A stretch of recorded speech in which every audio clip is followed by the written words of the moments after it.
What's going on, everybody? It's your boy Inside 11, and right now we're talking about the monad is a lexicon. So now, what is the monad? The monad is basically a lot of things. It's basically a circle, which is a circle is like a very, very holy shape. A circle, a triangle, a square. It's not really holy in the sense of like we gotta like give it worship and power, but it's holy in the it's not really holy. It's really just like a point out system towards what we're doing as a spirit, looking at something outside of us and observing what's inside of us and making a correspondence between things like as above, so below.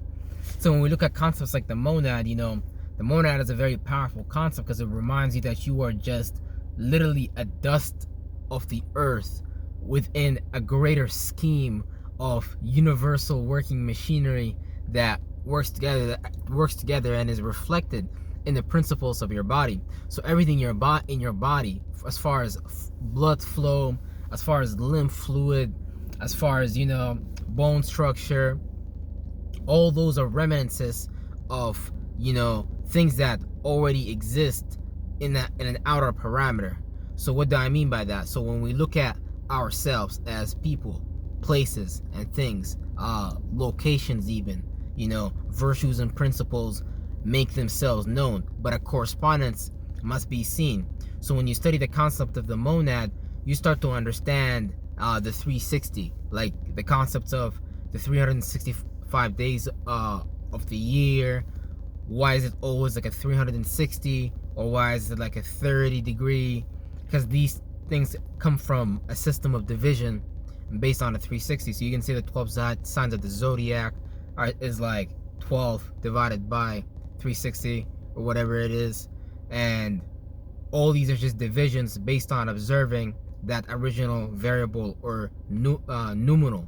So a lot of things came from that. You have the nakshatras in India, you have the Greek mythology, you have African mythology, you have native Indian mythology, and all these, although you might want to look at it, or just look at it from a perspective of a shamanistic perspective or a ritualistic perspective, what you would do, those are actual like things that they're telling you that they had like encounters with, as far as like an energy signature and things like that. So when you see the symbol of the dragon with fire and blood and things like that, that's an expression of like aggression, because blood it just really just means red, so it's just really aggression, transformation. So the Martian school of doing things. And when you understand, basically what I'm saying is, when you understand the concept of a monad, you'll start to see how everything comes together outside of you, and you start to see how everything comes together inside of you. And based on the day, which is the day moon that we're traveling through, certain signatures of energies, certain correspondences can be made down to earth, as far as a symbolism, as far as expressing it with this body. Because this, what people in the conscious community, between the woke community or to the subconscious community, as far as being cosmically literate and things like that, because there's levels to consciousness. And I'm not saying there's levels to consciousness based on it being a hierarchy. It's just certain boxes that the shadow government puts people through before they even actually reach what's going on. So you have people like light workers, you have people like dark workers that know the real shit, that know like the real science, that know the real energy work, how to do these things and shit like that. So when we're talking about the monad, we're not talking about levels of consciousness. No, we all have a signature ability. We're all learning to develop ourselves based on the spaces we're observing and the experiences we're going through and things like that. When you're in a hotter geographical location, for example, let's say like Egypt, Saudi Arabia, things like that, certain thoughts and feelings are going to be developed just based on you just being in that environment. Certain thoughts and feelings will be developed if you were on the total extreme of that environment. Let's say the Icelands, up here in northern Canada, or Norway or Sweden or some shit like that, and you was still learning how to make language, how to make symbolism, how to make tools, how to communicate, structure, building. That's why you have Freemasons and them believing that they have been maintaining this tradition for like, 2000s, 4000s, 6000s of years and things like that. But basically, and even you can even take a look at how the Christians and the Protestants, or originally the Catholics, or before that, depending on how back you want to go, the Catholics will call the fucking Europe as the Holy Land because, most of the times of the year, even though it's winter, it will just still be some resemblance of like, them still being in summer. Something in Saudi Arabia or UAE, if you were in that hot climate, if you were in the winter time where the sun is, not as close to the earth or some shit like that, you would basically experience whatever. Like you get what I'm saying. It wouldn't matter so much. You would be experiencing that polarity on such a high degree. But there is places on the earth where that polarity is, what do you call it? Non-polarized, which is basically, I think, is like the equator of Cancer or Capricorn or whatever y'all jungle niggas go. There's a lot of jungle niggas. But yeah, when you understand the monad, you start to really be able to understand this shit for real. And it's a very, very powerful concept because we use it every second, every minute, every hour, of our life. We're always utilizing the concept of the monad, whether you know it or not. This is how we even came up with these words to even say and manifest in the first place, based on the experience we was observing, or the emotional reaction we were having, or whatever we're trying to point to as far as a reference point and things like that. So we got to be able to understand a lot of these languages came from that very same usage of that. Like when you're observing, let's say you're feeling, you say shit like in English, like, oh, I'm feeling really up today, oh, I'm feeling up, yo. What are you saying? You're saying you're going up the monad. You're saying like you're going up, upward expanse of the north. Leo, that's Raphael. That's you being able to feel, that's your solar plexus exalted. The sun is ruled by Leo. So it's like your solar plexus being exalted.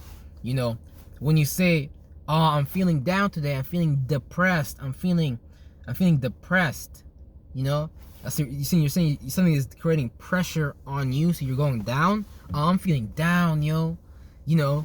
All these words we use to refer to an experience or something that we do or we go through as a collective, so we can begin to put these words together and create more, complicated, not even complicated, just language to communicate the point, to understand the purpose of what we're doing and shit like that.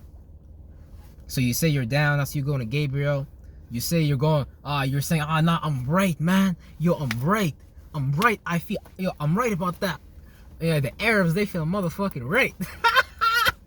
And that basically means like Archangel Michael, always striking down the dragon, trying to kill off desires and shit like that. And that's like playing out externally with like, these populations believing that, they are right about something to the extreme point. And there's nothing wrong with going to war and conquest. That's a part of life. You're not going to stop it. I'm not against it, nor do I care. And things like that. So, and then when you understand the left, Uriel, which is the heart chakra of this being that I'm on right now, as far as the geographical location, which is Canada and the US, if I wouldn't even care about the border, I would just look at this being, because this is the heart chakra of this being, basically.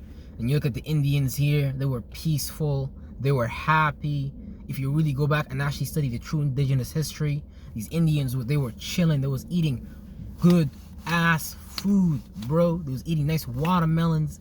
They was eating good. Even when the Spaniards and these first Americans or Europeans or Moroccans that came here, because people from Morocco also went to Peru, if you really understand what happened with the Moors and things like that and shit like that. But all that to say, like, yo, we really are just a walking representations of these chakras. Like, I'm basically an Orion blood cell coming from, you know, Sudan, Egypt, Saudi Arabia, the Sinai area, or being mixed with some Africans below the, you know, Saharan desert and shit like that.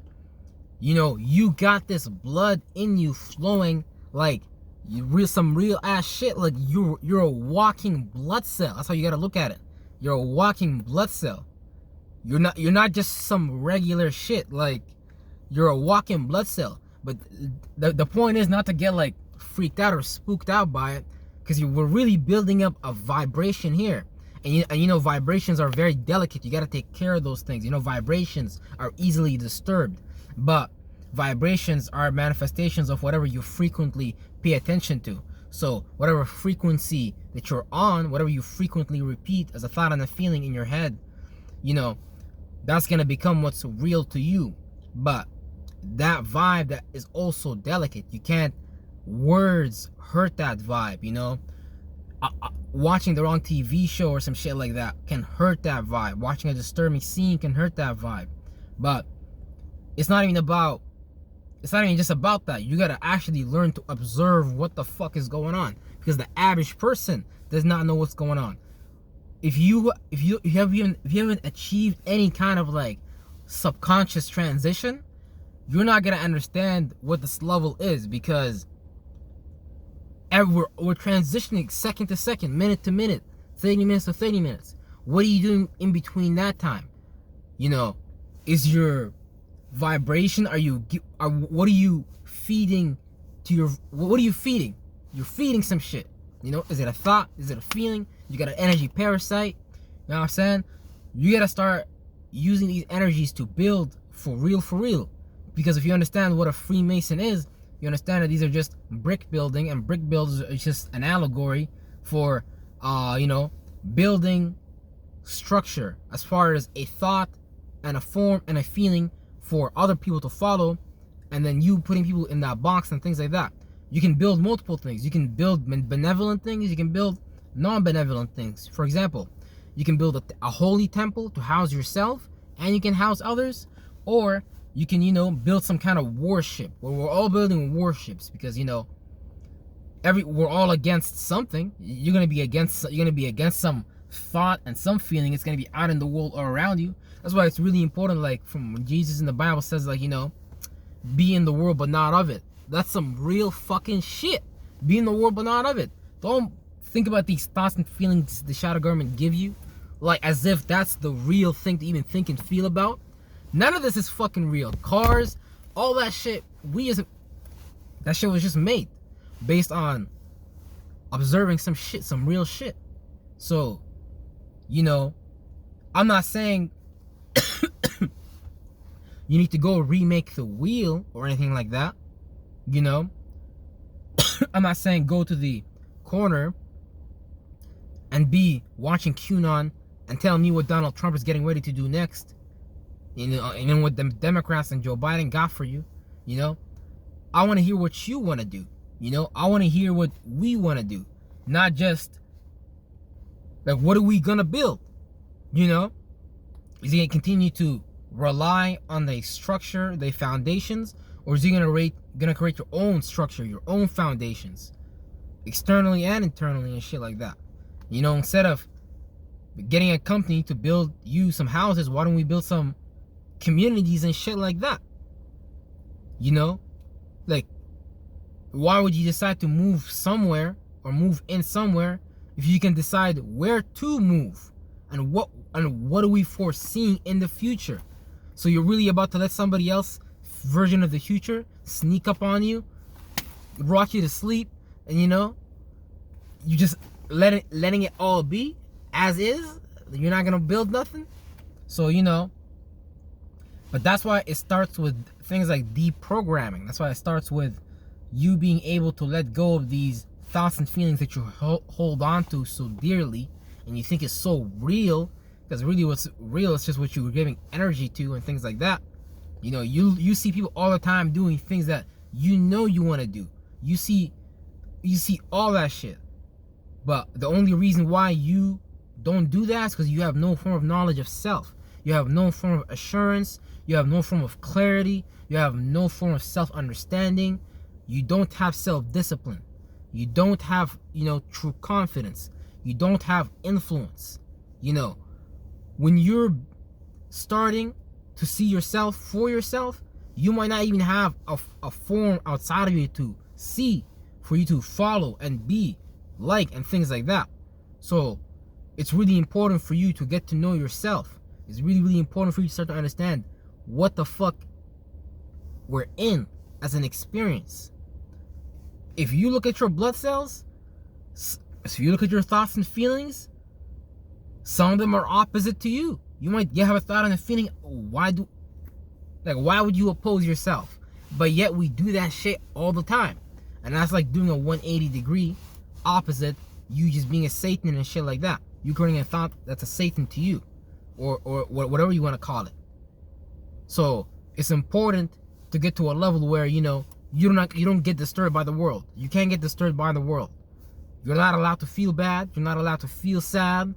You're not allowed to feel hurt. You're not allowed to feel, worried, stressed, doubtful. Like, these are things that don't give you anything. They don't really yield you nothing. And a lot of these things is normalized where it really shouldn't be normalized. But see, that's why it's important to learn astrology, because a lot of us go so far away from our own characteristics and attributes, or just learn any form of calculation system that can lead you back to your own characteristics and attributes, so you don't keep giving yourself out to the world.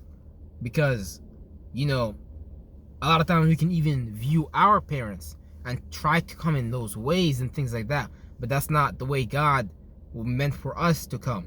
Or might be part of a religion or some kind of structure system that just its attributes and characteristics is not something that's going to allow us to flourish and things like that. So that's why you gotta understand you, so you can place you in a better circumstance, because your circumstance is always receiving things in and out of them, just like your organs, how blood and lymph fluid travels through all those things. And when you understand your circumstance, you can deal with your happenstance and things of that nature. But yeah, the video is kind of long right now still. But yeah, check out the link in the description below, the link tree. Powerful courses for you to help you move forward in that spiritual change, to actually maintain your mind better and things like that. We got some product and information for you to check out on the link below the description, as well as reports in the form of products and information and pages, so you can begin to see yourself in real 3D form and text, so you can start to understand what is it that you've been doing for a long time, and you can start to begin to use these things to your benefit, and not giving that to the world benefit necessarily, in a bad way, because you're already harnessing yourself. You just gotta harness yourself a little bit better. All right, y'all, peace out.